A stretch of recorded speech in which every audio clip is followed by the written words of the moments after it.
बॉलीवुड की बोल्ड अभिनेत्री के रूप में मशहूर रही और फिल्मों में अपनी बेहतरीन अदा से फैंस के दिलों में राज करने वाली अभिनेत्री ममता कुलकर्णी ने विश्व के सबसे बड़े धार्मिक आयोजन महाकुंभ में अपने सांसारिक जीवन का त्याग करते हुए शुक्रवार को संन्यास ले लिया है।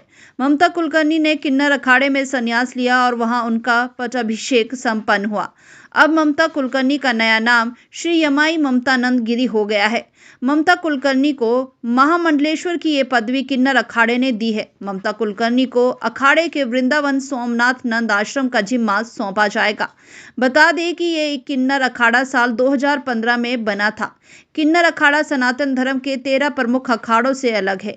इस अखाड़े की आचार्य लक्ष्मी नारायण त्रिपाठी है।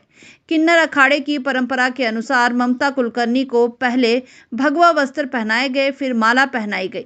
वैदिक मंत्रोच्चारण के बीच ममता कुलकर्णी का सिंदूर और हल्दी से तिलक किया गया।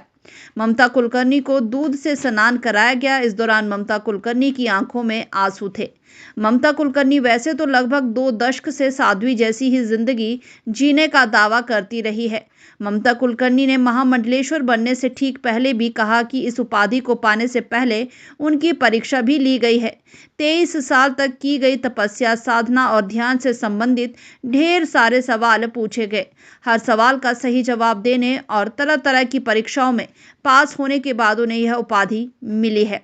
बता दें कि ममता कुलकर्णी ने शुक्रवार को सबसे पहले किन्नर अखाड़े के आचार्य लक्ष्मी नारायण त्रिपाठी से मुलाकात की। इसके बाद किन्नर अखाड़े ने ऐलान किया कि वो ममता कुलकर्णी को महामंडलेश्वर की पदवी देगा। जिस तरह किसी संस्था, कंपनी या सरकार का संचालन अलग अलग पदों पर बैठे लोग करते हैं, उसी तरह से अखाड़ों में भी संचालन के लिए साधु संतों और सन्यासियों को एक पदवी दी जाती है। इनमें सबसे बड़ा पद होता है शंकराचार्य का और दूसरा बड़ा पद महामंडलेश्वर का होता है।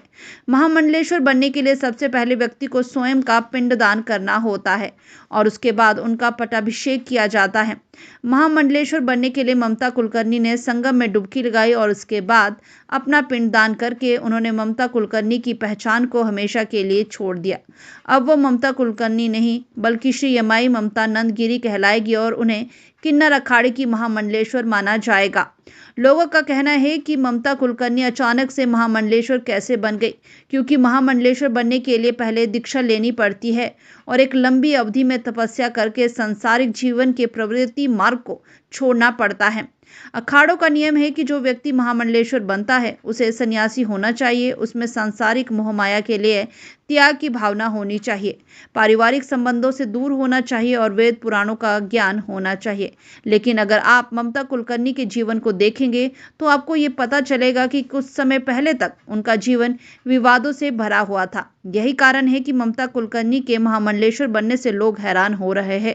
लोग पूछ रहे हैं कि ममता कुलकर्णी ने महामंडलेश्वर बनने के लिए किन्नर अखाड़े को क्यों चुना। मुझे कल महामंडलेश्वर बनाने की तैयारी चल रही थी, मुझे पूछा गया तो, लेकिन आज मुझे महाशक्ति ने आदेश दिया कि मुझे ये चुनना है। 2000 से मेरी तपस्या शुरू की, आज मुझे 23 साल हो गए। ध्यान, तप और ये जो महामंडलेश्वर की उपाधि होती है, ये मेरी मेरी परीक्षा ली गई तो हर प्रकार के प्रश्न से मैं पास हो गई, उत्तीर्ण हो गई, तब जाके मुझे महामंडलेश्वर की उपाधि प्राप्त हो गई। और फिक्र हमेशा मेरे साथ रहता है। भूषण ज्वेलर्स, अनमोल रिश्तों के लिए।